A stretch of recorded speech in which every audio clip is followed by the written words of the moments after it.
Hello friends, welcome to my YouTube channel let's learn with श्रद्धा।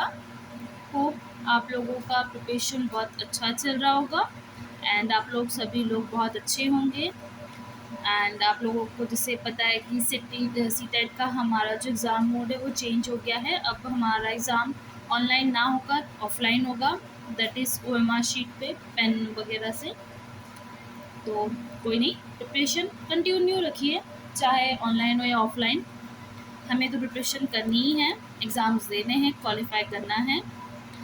और अगर अभी तक आप लोगों ने मेरे यूट्यूब चैनल को सब्सक्राइब नहीं किया है तो प्लीज़ मेरे चैनल को सब्सक्राइब कर लीजिएगा, वीडियो को लाइक एंड शेयर ज़रूर कीजिएगा।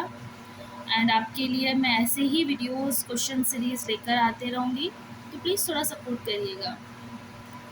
इसके पहले वाले वीडियो में हम लोगों ने क्वेश्चन नंबर 20 तक किए थे, जो कि हमारा CDP का सेक्शन था। तो आज हम क्वेश्चन नंबर 21 से स्टार्ट करते हैं। तो आइए हम स्टार्ट करते हैं। Question number 21, what is the purpose of learning according to humanism?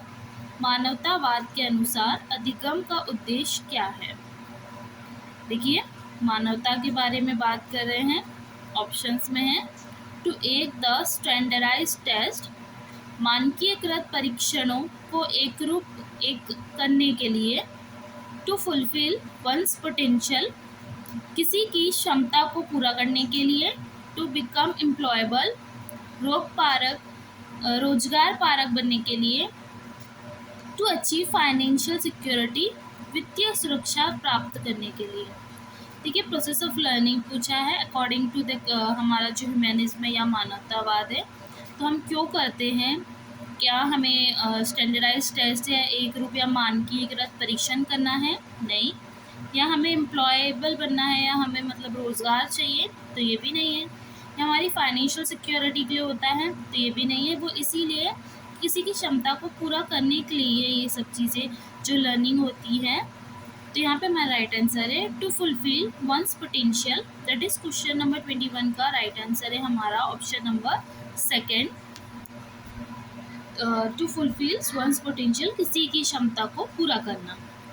Okay, question number 22, what is the name of disorder characterized by an inability to carry out basic mathematical operations?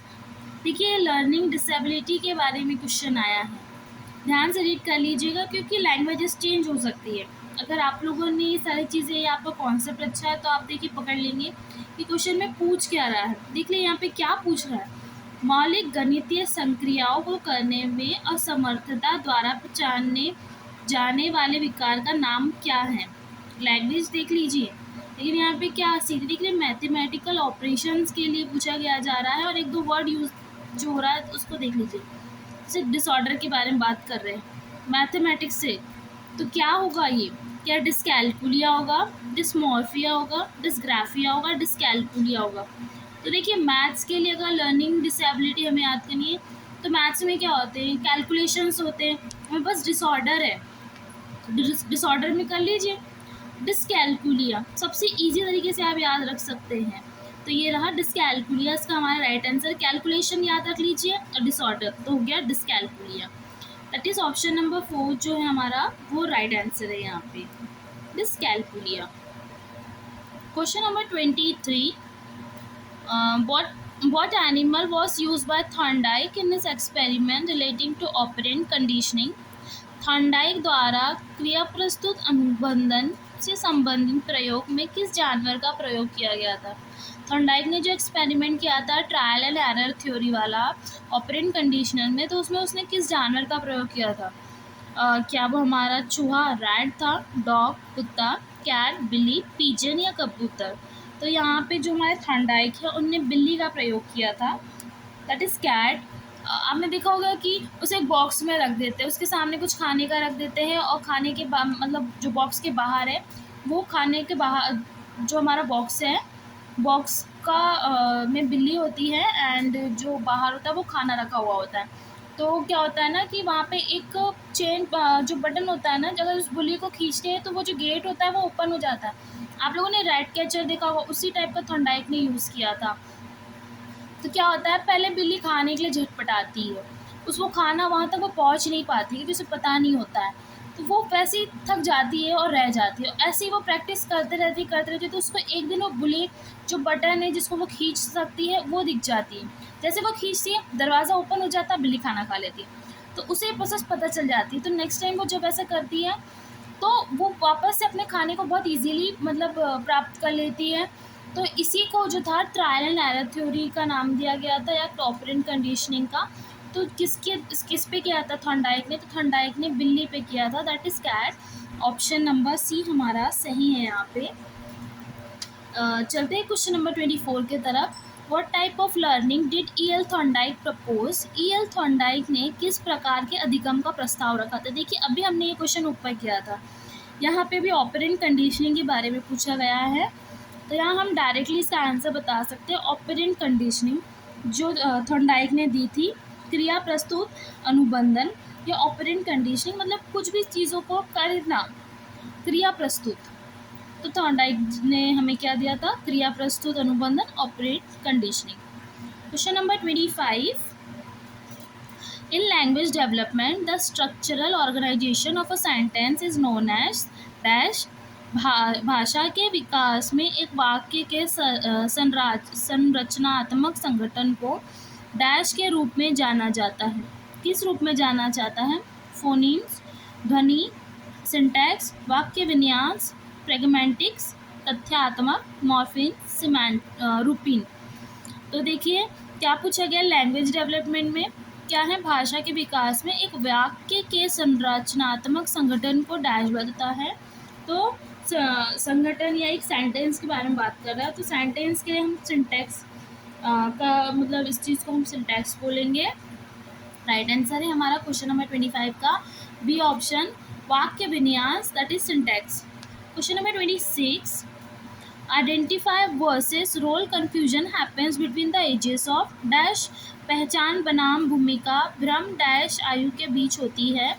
देखिए, मैंने आप लोगों को ये चीज़ें करवाई है इसकी पहले वीडियो में। आप CDP सेक्शन में की प्लेलिस्ट में ज़रूर देखिएगा, वहाँ पे मैंने बताया था, अलग अलग चीज़ें बताई थी कि स्टेज पे क्या होता है, 6 सब स्टेजेस बताई थी।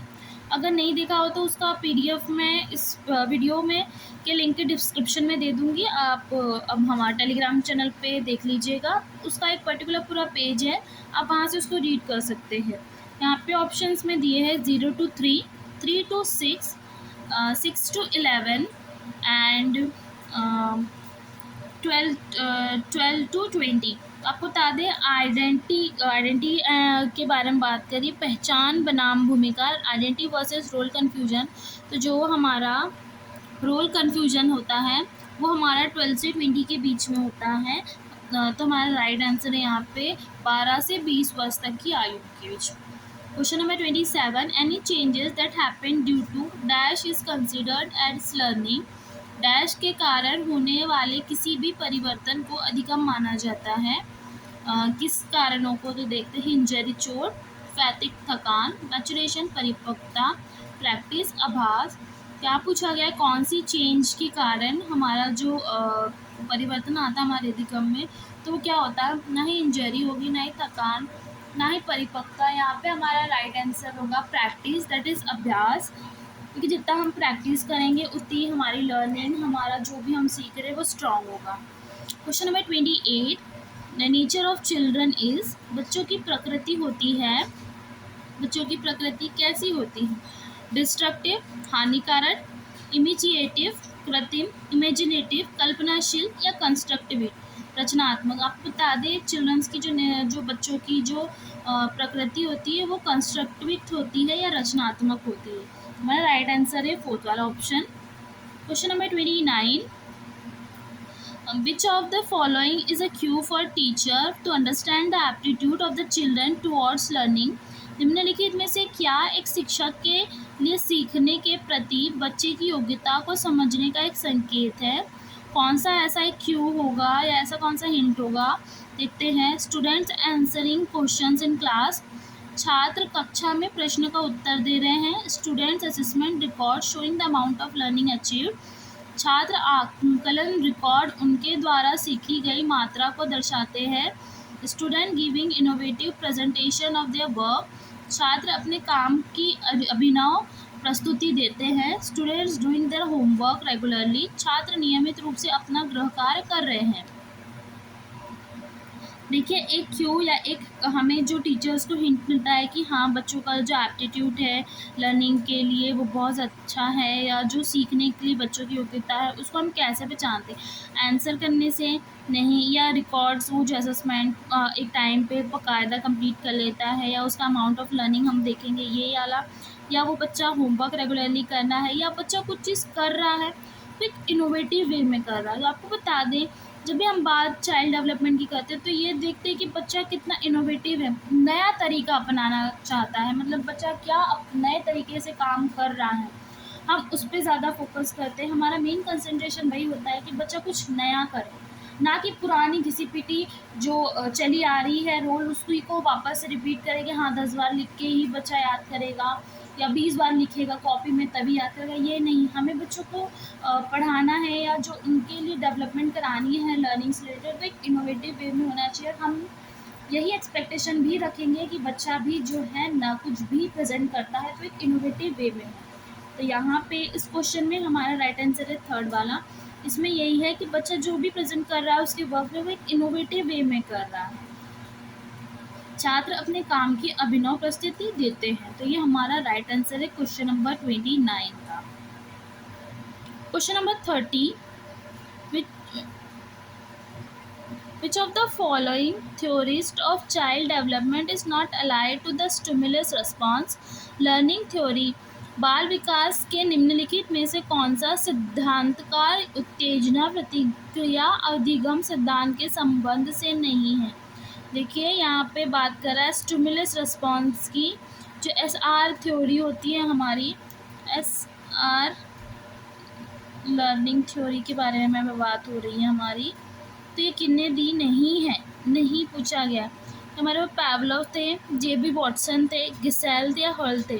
तो आपको बता दें यहाँ पे एसआर जो थ्योरी है वो जिसने नहीं दी थी वो हमारे गिसेल थे। Right answer is third one, Gisele.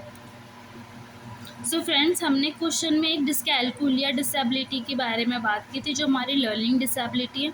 तो देखिए मैंने यहाँ पे आपके लिए कुछ और टाइप्स की लर्निंग डिसेबिलिटी के बारे में बताऊँगी। तो देखिए टाइप्स ऑफ लर्निंग डिसेबिलिटीज़ अब यहाँ पे है verbal and non verbal.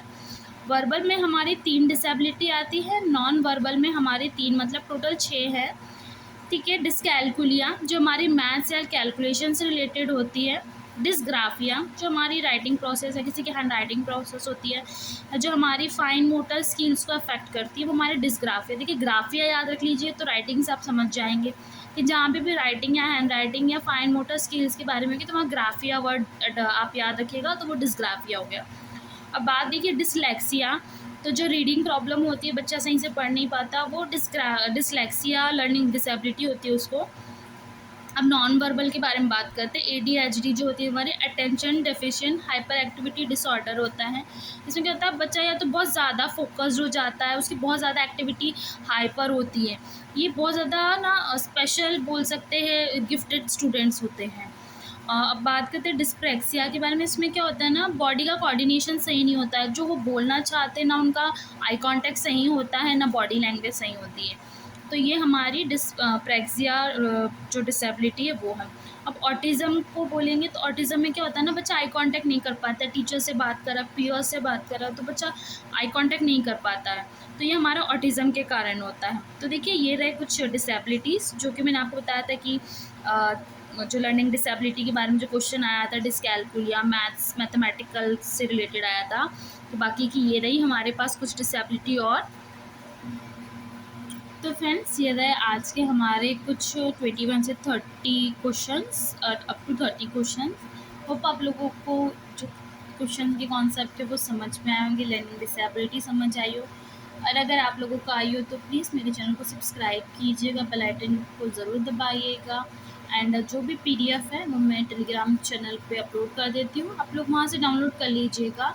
And Telegram channel का लिंक एंड इंस्टाग्राम का भी जो चैनल का लिंक है वो मैं अपने डिस्क्रिप्शन बॉक्स में आप लोगों को दे दूँगी, आप प्लीज़ उसे भी ज्वाइन कीजिएगा एंड जितना हो सके शेयर कीजिएगा। आप लोगों का जो प्रिपरेशन है वो भी बहुत अच्छे से होते रहेगा। And keep watching also and please share ज़रूर कीजिएगा अपने जो भी ग्रुप्स वगैरह होंगे उसमें मेरे चैनल्स को। Thank you so much. Next video में मैं आपके लिए साइंस का सेक्शन लेकर आऊँगी। तब तक के लिए कीप प्रैक्टिसिंग, पढ़ते रहिए एंड टेंशन मत लीजिए कि ऑफलाइन मोड में हो रहा है एग्ज़ाम, तो जो हमारा एग्ज़ाम का जो पैटर्न है वो चेंज हो गया, कुछ ऐसा कुछ नहीं है। देखिए, जो हमारे क्वेश्चंस है वो सेम ही रहते हैं मोस्टली, पूछता वो वही है जो नॉर्मली अभी तक पूछते आया है। हमारे पास सिलेबस तो है ही, क्वेश्चन सीरीज़ भी होती ही है, तो उसमें कुछ टेंशन वाली बात नहीं। सिर्फ OMR शीट है, तो आप लोग जो अभी हम ऑनलाइन प्रैक्टिस करते आ रहे थे क्वेश्चन की, अब आप वो ऑफलाइन कीजिएगा, क्योंकि OMR शीट में थोड़ा उस चीज़ को फिल करने में टाइम लगता है। क्योंकि ऑनलाइन मोड में क्या होता है ना कि अगर कभी क्वेश्चन हमें लगता है कि हमें जो क्वेश्चन का आंसर चेंज करना है तो हम तुरंत कर सकते हैं, तो मेरे पास ये ऑप्शन होता है। ये बेनिफिट है ऑनलाइन एग्ज़ाम का। और जो ऑफलाइन मोड है उसमें क्या होता है कि एक बार हम OMR शीट भर देते हैं तो हम वापस से हमारा आंसर उसको डिलीट करके दूसरा नहीं कर सकते, क्योंकि वो पेन से होता है। तो उस पे भी थोड़ा ध्यान दीजिएगा, प्रैक्टिस कीजिएगा, क्वेश्चन को एक नहीं 4 से 5 बार रीड कर लीजिएगा, फिर ही जो OMR शीट है उस पे अपने आंसर को फिल कीजिएगा। आप जिस चीज़ में एकदम श्योर हो सबसे पहले आप वो कीजिएगा, क्योंकि शीट है पर CBT मोड नहीं है, OMR मोड है अभी। तो थोड़ा आप लोग जो है अभी से रिटर्न के लिए प्रैक्टिस करते रहिएगा and keep learning. Subscribe, let's learn with Shraddha. Thank you so much, guys.